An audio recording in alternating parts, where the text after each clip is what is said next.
Here's a video of our barn. Um, we bought this place because of the barn. This was the nicest barn out of all the places we looked at. However, the more we look at it, the less I like it. So we're gonna go in up top. There is another entrance right there, but we're gonna go in up here. I really liked this, that you could just drive in right here. It is an old hand-hewn barn. The beams, you can see, were all done by hand tools. It is a very old barn. Said to be one of the oldest buildings in the entire area. You can see that there have been many add-ons and changes. In fact, let's go look real quick on the outside here. You can see the patchwork done over the years. Windows over there. I believe this barn was originally made for cows, for a small dairy, well over 100 years ago. Our house was built in 1900, and this barn is much older. We have to replace this. This is how it came, but you know, for now it's kind of doing its job, but we need to put up a legitimate support beam there.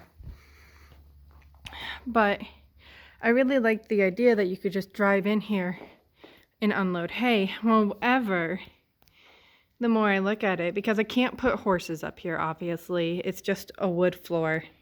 It's not even that great of a wood floor. And you're talking also weighs about 2,000 pounds. And then you're gonna have them peeing and pooping. You cannot put them on a floor like this. So they can't go up here. And this is really the only place that's tall enough to fit them. But my original idea was this would be great for hay. However, as you can see, looking around, there is a lot of places for moisture to get into this barn. I mean, it is just everywhere. My only solution would be to pull the hay out from the side of the barn. Probably about as far as this is right here. I haven't actually noticed any amounts of moisture managing to get their way in here, but I am afraid that it could happen, especially in winter when we get a lot of snowfall. So, because there is no good place for the horses right now, we have this with just a little wire. Gates are super expensive, like $200 a pop. Even used ones are pretty expensive. We're talking about getting a cattle panel and lining it in wood to give it a rigidness that cattle panels don't have on their own. And then having it so it stretches from like that beam to that beam and another one back here on this beam, and have it so the entire panel can swing and open and close as need be. We would have to get more rubber mats, obviously.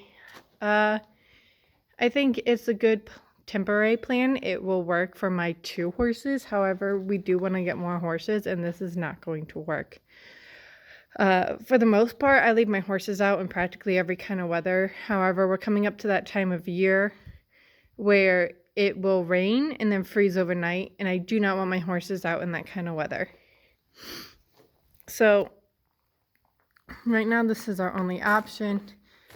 There is a sliding door there, I think, for old hay. Then you come down here, and this is the part that I think they used to milk cows in. It is very short.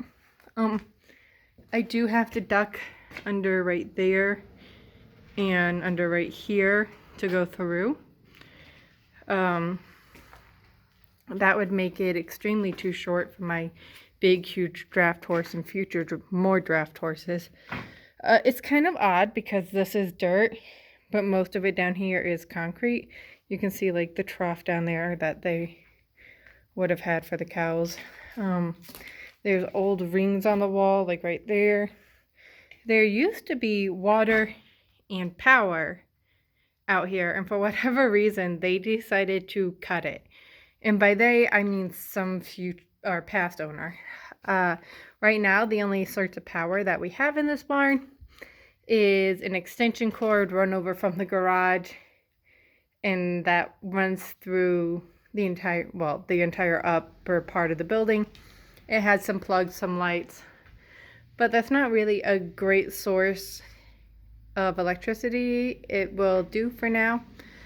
There is no water out here. In fact, the only source of water is my house, which I did not realize until we moved in, and it's actually very frustrating because my horses are way out there, and I have 250 feet of hose coming from my house that doesn't reach any of the pasture, so I still have to tote buckets of water, little 5-gallon buckets of water. Here is a side door. In fact, I can go out right here. See, my horses are way over there, very well far away from my house. So here is the underside of the barn. That's an add-on whose purpose I have no idea for. We have talked about fencing this little spot off, this whole corner area, and then fencing off some portion of this inside and using it for a pig.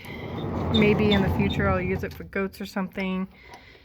I think this barn would do really well for things like goats and pigs, and if I wanted to do rabbits or even like some sort of chicken hutch. There's plenty of ventilation up there. The concrete will make cleaning up rather easy, but I can't put my horses here, and my horses are what we have right now. That was the second entrance that you could see from the front, and then this is the only entrance into this add-on. I think there used to be a second floor right here because there is that beam, and then there's this ladder here, but obviously there's not a second floor here anymore. The second floor never was open to the second floor on the original part of the barn. It looks like there used to be some kind of weird door here that got boarded up. I mean, I guess if we really wanted to, we could open that up. And this looks really nice and tall and everything, but this would only be big enough to fit one horse. And there's still no great way to get in and out of here. We talked about maybe trying to put a door in back there. I don't know. It just seems like it would take an extraordinary amount of work to make this usable for horses. Let's see if this is open. That's still locked from the outside. A suggestion that was made was, we could take part of this floor out. This is the old, this is the new. They're both still pretty darn old though. A suggestion was that we could just take this out because most of the big beams that you see on the floor are over there, which this was another weird thing to me, is that you have this support beam that goes down the barn this way, and then you come up the stairs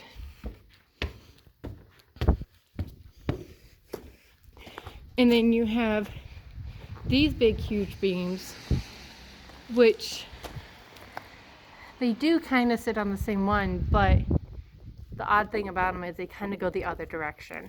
And I think it's so weird to have these big huge beams up here that support the ceiling that don't go all the way down to the floor and actually rest on much smaller beams. It doesn't make a whole lot of sense to me, and it actually makes me worried about loading up tons and tons of hay up here. I think that's what it was originally used for up here though, so maybe it'll work, maybe it won't. So the problem with trying to remove the floor up here is that this is the section of floor they were talking about removing, and you could remove, right on up to here. This still is not that wide, not for a draft horse. It's about 10 feet. That's barely enough room for her to turn around. However, the issue is this beam. So this is the supporting ceiling beam, and this beam literally only just rests on this board. And so if we took this board out, or if we took the other boards out, we'd really risk the stability of our roof. None of this floor is particularly great. Like right here, there's a lot of give. It's not gonna go through because there is a beam right under that, but none of this was done right. There's a lot of holes right here. This is quite a large hole. So we've been trying to come up with a solution, some way to use this for horses, especially future horses. Especially because I want to breed my draft mare and get more brood mares like her. And maybe some other draft breeds like the American Cream draft horse, which is extremely endangered. But this barn just, it was not ever designed for and used for horses. And all of the many times that it has been cut and pieced back together, I don't think this was ever once used for horses. I might be able to use it for smaller animals in hay, but I think what we have come to as the ultimate decision is that we are going to have something else for the horses. We have talked about just having a movable shelter that we put in the paddocks that can move around to the different paddocks, especially because if it's not in the ground, it doesn't have taxes. We've also considered a movable like little stall setup. The problem is that once you start getting to more and more horses, it becomes impossible to keep up with. You're going to have a ton of small little buildings around, and it's just unrealistic to keep up with. One of the big things we're considering is getting like a metal building and sticking it right over there along that fence line. I was thinking about 72 by 72 wide, which would not only make a nice size riding arena, it would also make a really, we'd be able to convert it into 6 stalls by 4 stalls wide with an alley running down. And then, so it'll be stall, alley, stall, stall, alley, stall.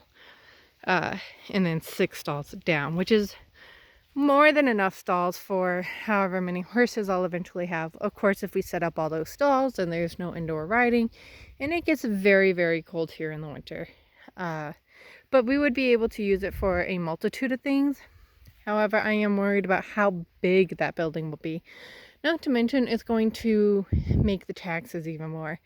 Our mortgage is just shy of $1,500, and only $900 of that $1,500 is actually our mortgage. About $600 of our mortgage is just taxes, property taxes, and there's only 3 buildings on here right now. I'm really afraid that if we throw another building on here, half of our mortgage is going to end up just being property tax. Welcome to New York, everybody. So I really wanted to come up with some way to make this work so we wouldn't have property taxes, more property taxes. Another thing I considered was just tearing the whole barn down and selling the barn wood to somebody, because it does have a very nice patina on it. People love barn wood. I could even use some of the barn wood in my house. The beams are super nice, well, most of them. And I got a little bit of interest on it, but also some people who just didn't really want to pay up. I did contact the TV show, the Barnwood Builders Show, or whatever they're called. They were not interested, which is a shame, because I think it's a pretty nice barn, and I've seen them come and take barns in cabins and stuff in way worse condition than this. But locally there was not a whole lot of interest. In the bit of interest I did get, you know, they were kind of really wanting to lowball me on it, because we were going to use any money we made off of this to put towards building an actual barn, or, you know, maybe real fencing. This works for now though. But I think we're going to ultimately have to build another building. And maybe we will get rid of this, but I do like the idea of having my hay separate from my horses. In case there was a fire, hay just never does anything good to help fires. Usually barn fires are caused by hay or the presence of hay near fire. So I for safety reasons, I like to keep my hay separate from my horses if possible.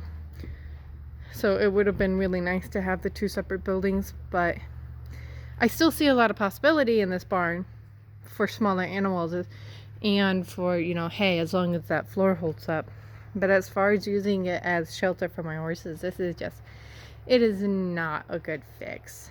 It's not a good fit for horses, which is a real shame because this is a beautiful barn.